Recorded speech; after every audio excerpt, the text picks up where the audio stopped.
Hujan deras mengguyur tubuhku tanpa ampun di tepi danau kecil di kawasan Puncak, Bogor, malam itu.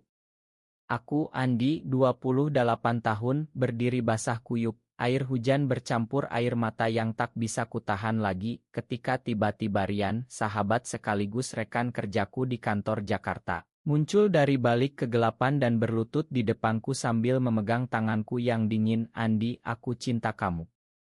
Mari kita jalani hidup ini bersama, tak peduli apa kata dunia atau keluarga kita. Kata-kata itu seperti petir yang menyambar tepat di dada. Aku mundur selangkah, sepatu ketsku tenggelam di lumpur pinggir danau, tubuhku menggigil bukan hanya karena dingin hujan yang membasahi kaos polo putihku hingga tembus pandang, tapi karena selama 3 tahun ini aku berusaha mati-matian menyembunyikan perasaan yang sama terhadapnya. Rian, pria 32 tahun dengan senyum tenang dan mata yang selalu melihatku lebih dalam dari siapapun, kini berlutut di hadapanku seperti dalam mimpi buruk sekaligus mimpi indah. Kami datang ke puncak ini bersama tim kantor untuk team building akhir pekan, tapi aku sengaja menyendiri ke danau karena pagi tadi ibuku menelepon lagi, "Kapan kamu bawa calon ke rumah, Nak? Tante Siti sudah siapin gadis baik-baik dari desa kita." Aku lari ke hujan untuk menenangkan hati yang kacau, dan sekarang ini. Rian berdiri pelan, payung hitamnya jatuh ke tanah, ikut basah bersama kami berdua. Aku tahu kamu takut, Andi. Aku juga takut. Tapi aku lelah pura-pura kita hanya sahabat. Setiap kali kamu tertawa di ruang meeting, setiap kali kamu cerita tentang keluargamu yang ingin kamu nikahi perempuan, hatiku sakit. Malam ini aku tak mau lagi diam. Suaranya pelan tapi tegas, seperti angin malam yang menusuk tulang. Aku ingat pertama kali bertemu Rian 3 tahun lalu di kantor periklanan di Sudirman, Jakarta. Dia autogray relance yang sering diajak proyek, aku copywriter yang selalu deadline. Kami langsung klik, ngobrol sampai pagi di warung kopi pinggir jalan, bahas ilmu, musik, sampai politik yang sensitif. Tapi aku tak pernah bilang bahwa setiap kali dia menyentuh bahuku, tubuhku bergetar. Aku punya pacar perempuan waktu itu, Sinta, untuk menutupi, tapi hubungan itu kandas karena aku tak bisa memberikan hati sepenuhnya. Kami duduk di bangku kayu basah di tepi danau, tubuh kami saling bersandar karena dingin. Rian cerita bahwa dia sudah sadar sejak SMA di Medan, pernah hampir diusir ayahnya yang tentara pensiun, tapi sekarang dia hidup sendiri di apartemen kecil di Kemang. Aku tak mau kamu menderita seperti aku dulu, Andi. Kita bisa mulai pelan, rahasia dulu kalau perlu. Tapi aku ingin kamu tahu, aku siap hadapi apapun bersamamu. Aku diam, pikiranku berputar. Bagaimana dengan ibu dan bapak di desa Ciawi yang setiap lebaran bertanya kapan nikah? Bagaimana dengan teman-teman kantor yang suka bercanda, Andi, kamu kok belum punya istri?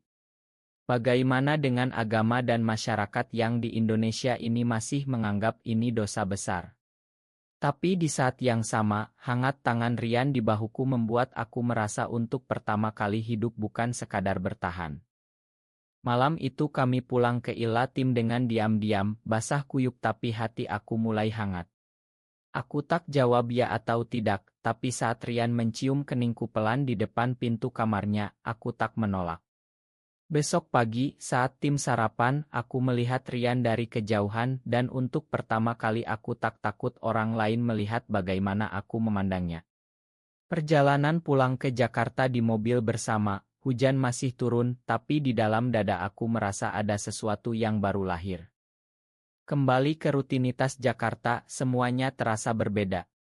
Kantor di lantai 12 Gedung Sudirman, dengan AC dingin dan deadline yang tak pernah berhenti, kini menjadi tempat di mana aku dan Rian saling bertukar pandang rahasia. Kami mulai bertemu di luar kantor, kecil-kecilan. Kadang di kait tersembunyi di Kemang, kadang jalan malam di pinggir sungai Ciliwung yang tak terlalu ramai. Rian selalu membawa kamera, memotretku diam-diam, katanya agar aku bisa lihat senyummu setiap saat. Aku merasa seperti remaja lagi, tapi dengan beban yang lebih berat.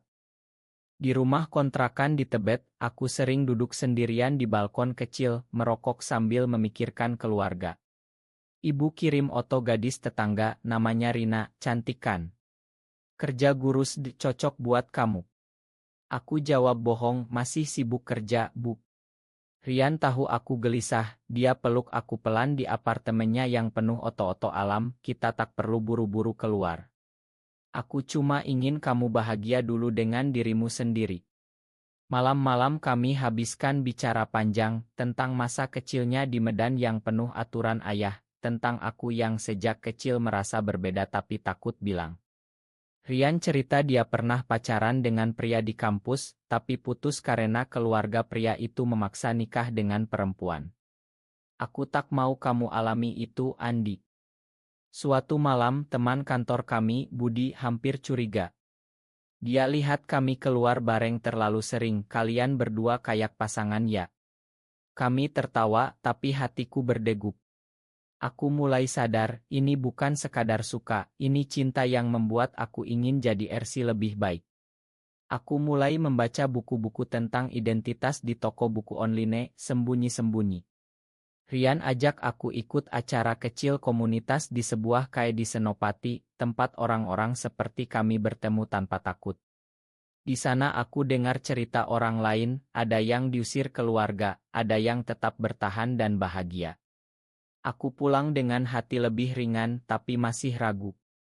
Hubungan kami semakin dalam. Kami jalan ke Taman Suropati malam minggu, pegangan tangan di bawah jaket saat sepi. Rian bilang, aku tak minta kamu langsung keluar ke dunia. Tapi aku minta kamu keluar dari penjara di hatimu sendiri. Kata-kata itu membuat aku menangis di bahunya. Aku mulai cerita ke Rian tentang mimpi burukku, tentang bapak yang dulu marah besar saat aku kecil main boneka dengan adik perempuan. Aku tak mau jadi seperti itu lagi, Rian. Aku mau coba. Itu adalah keputusan pertama yang sungguh-sungguh. Tekanan keluarga semakin kuat saat Lebaran mendekat. Ibu telepon setiap hari, kamu pulang ya, nak. Bapak sudah siapin sawah buat kamu kelola bareng calon. Aku bohong lagi, bilang proyek kantor padat. Rian lihat aku stres, dia ajak liburan kecil ke Yogyakarta, naik kereta malam. Di sana, di pinggir pantai Parangtritis yang sepi, kami duduk di pasir, bicara tentang masa depan. Kalau suatu hari kita ingin tinggal bersama, aku siap pindah kemanapun, kata Rian. Aku pegang tangannya erat. Kembali ke Jakarta, Budi mulai gosip halus di kantor. Andi kok dekat banget sama Rian. Kayak lebih dari teman. Aku pura-pura tak dengar, tapi hati gelisah. Suatu sore ibu datang tiba-tiba ke kontrakan karena kangen. Dia lihat foto Rian di meja kerjaku, siapa ini? Cowok ganteng. Teman kantor. Aku jawab ya, tapi wajah ibu curiga. Malam itu aku telepon Rian, aku takut, Ri. Kalau mereka tahu Rian tenangkan, kita hadapi bareng. Di kantor, proyek besar datang, kami kerja sama lagi. Malam ortime, di ruang meeting kosong, Rian cium aku pelan untuk pertama kali dengan penuh perasaan. Bukan nasu, tapi janji. Aku merasa hidup. Tapi besoknya, adikku kirim chat, Mbak Rina nunggu kamu pulang, Bang. Jangan bikin ibu sedih terus. Aku duduk di kamar mandi, menangis diam-diam. Rian datang jemput, bawa makanan, kami makan malam di apartemennya sambil nonton film Indonesia lama tentang perjuangan. Kamu kuat, Andi. Aku bangga sama kamu. Krisis datang saat Budi menemukan chat di ponselku yang tertinggal di meja. Dia konfrontasi aku di rooftop kantor, logaya, di. Rian juga. Aku diam, tapi wajahku mengaku. Budi bilang dia tak apa, tapi besok seluruh tim tahu. Gosip menyebar cepat. Bos panggil aku, Andi, okus kerja ya. Jangan bawa urusan pribadi. Aku pulang dengan hati hancur. Rian peluk aku sepanjang malam, kita pindah kantor kalau perlu. Lebih buruk lagi, ibu telepon histeris. Ternyata Budi yang ternyata teman sepupu jauh, cerita ke desa. Kamu bawa malu keluarga, Andi. Bapak sakit karena ini. Aku terdiam, air mata jatuh. Rian antar aku pulang ke Ciawi akhir pekan itu. Konfrontasi di ruang tamu kecil, bapak marah besar, kamu bukan anakku lagi kalau begini. Ibu menangis, kamu bisa berubah, nak. Kita doain. Aku lari ke belakang rumah, Rian ikut pegang tanganku di sawah gelap. Aku tak mau kamu sendirian. Itu malam terberat. Keesokan harinya aku memutuskan pindah ke apartemen Rian. Pengorbanan pertama, aku resign dari kantor karena suasana tak nyaman. Rian dukung kita mulai baru. Aku masih ada proyek relance. Aku merasa hilang tapi juga bebas. Bulan-bulan berikutnya penuh perjuangan. Aku kerja relance copywriter dari rumah. Rian ajak aku ikut komunitas lebih dalam, ketemu teman-teman baru yang mengalami hal sama. Ada yang cerita tentang gotong royong sesama, bantu satu sama lain saat keluarga tolak. Aku mulai terima diri. Suatu hari adikku datang ke Jakarta diam-diam, Bang, aku tak peduli. Aku sayang Bang Andi apa adanya. Itu titik balik. Rian ajak aku kembali ke puncak, ke danau yang sama. Di sana kami bicara panjang tentang masa depan, tentang mungkin suatu hari punya rumah kecil, adopsi anak, atau sekadar hidup tenang. Aku sadar, cinta ini bukan kesalahan, ini bagian dari aku. Aku telepon ibu, Bu, aku bahagia sekarang. Main Andi.